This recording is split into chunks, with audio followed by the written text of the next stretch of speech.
Olá, concurseiro, eu sou o professor Thiago Cruz da Loja do Concurseiro, o curso online que mais cresce no Brasil. E hoje aqui na nossa disciplina de conhecimentos pedagógicos, eu lhe convido para estudarmos o que? As tendências pedagógicas e as abordagens de ensino utilizadas aqui no Brasil. Certeza que vem na tua prova esta dica imbatível aqui para a galera de Araguaína. Olhem só, gente. Todas as vezes que você for fazer uma prova de concurso para a área da educação, certeza que as tendências pedagógicas vêm, porque as tendências pedagógicas elas vão dar norte para as políticas públicas, não é? As políticas públicas, não é? Vão utilizar uma determinada tendência pedagógica, porque, claro, todo governo tem uma concepção, não importa a esfera administrativa, municipal, estadual, federal, eles têm uma concepção teórico-metodológica, ou pelo menos deveriam ter uma, e eles vão se fundamentar em algo que eles querem. Por isso que as tendências pedagógicas no Brasil devem ser estudadas cautelosamente, tudo bem? Me acompanha aqui então, vamos entender isso melhor.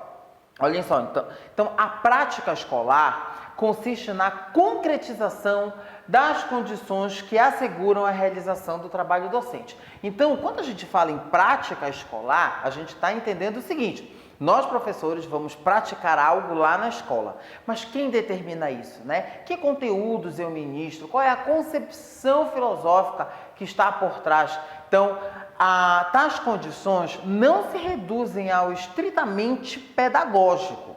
É isso que eu quero te dizer. Já que a escola cumpre uma função que lhe é dada pela sociedade, né? Concreta, que por sua vez apresenta-se como constituída por o quê? Por classes sociais com interesses antagônicos, né? Interesses díspares. Então vejam aqui, interesses que não necessariamente são os mesmos de todas as classes sociais. Então, como é que isso se desdobra na educação? Simples, por meio das tendências pedagógicas. Então, cada período da história utilizou uma tendência pedagógica para chegar a um fim específico, dada as classes sociais que pensam esse ensino para as classes sociais que vão receber esses ensinos. Deu para entender? Então, olha só. Todas as vezes que a gente estuda as tendências pedagógicas, eu tenho que levar em consideração 6 pontos básicos. Olha aqui, primeiro, qual é o papel da escola nesse governo, né? Nesse governo aqui, que fictício que a gente está usando como exemplo, seja na esfera municipal, na esfera estadual ou na esfera federal, né? Qual é o papel dessa escola? É para ensinar para a vida, é para ensinar para o trabalho, é para ensinar o amor ao próximo, é para ensinar o quê? Então, esse é um primeiro ponto. 2, os conteúdos de ensino. A gente não ensina conteúdo, né? A gente tem conteúdos que devem ser ministrados.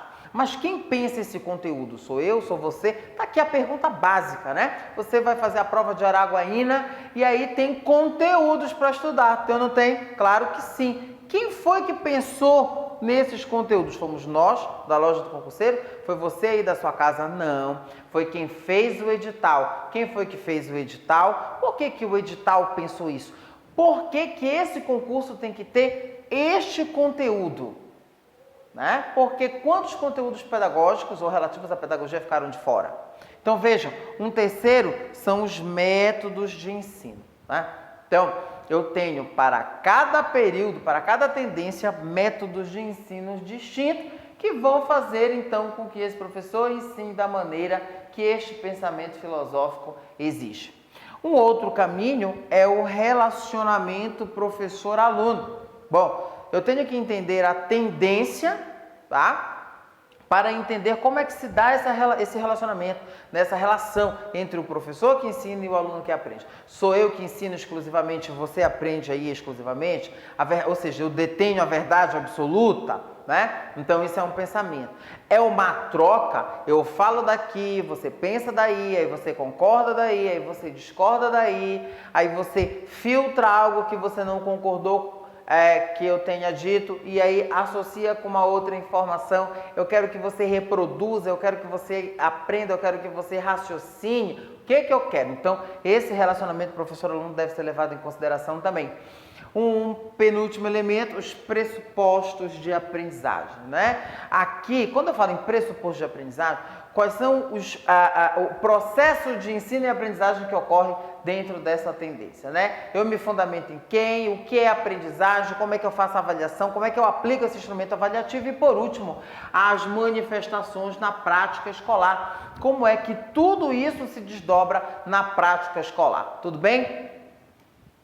Então, olhem só, aqui, de uma maneira geral, no Brasil, nós tivemos dois grandes eixos de tendências pedagógicas, as chamadas tendências liberais e as chamadas tendências progressistas, né?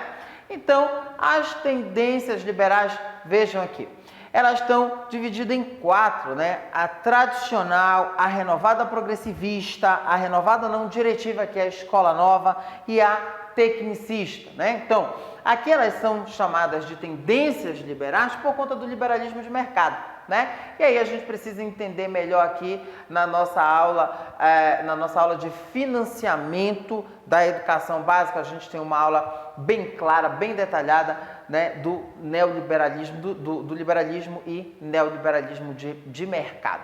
Bem, aqui nas tendências progressistas, elas estão voltadas mais para a crítica do contexto sociocultural. Por exemplo, elas são divididas em três, né?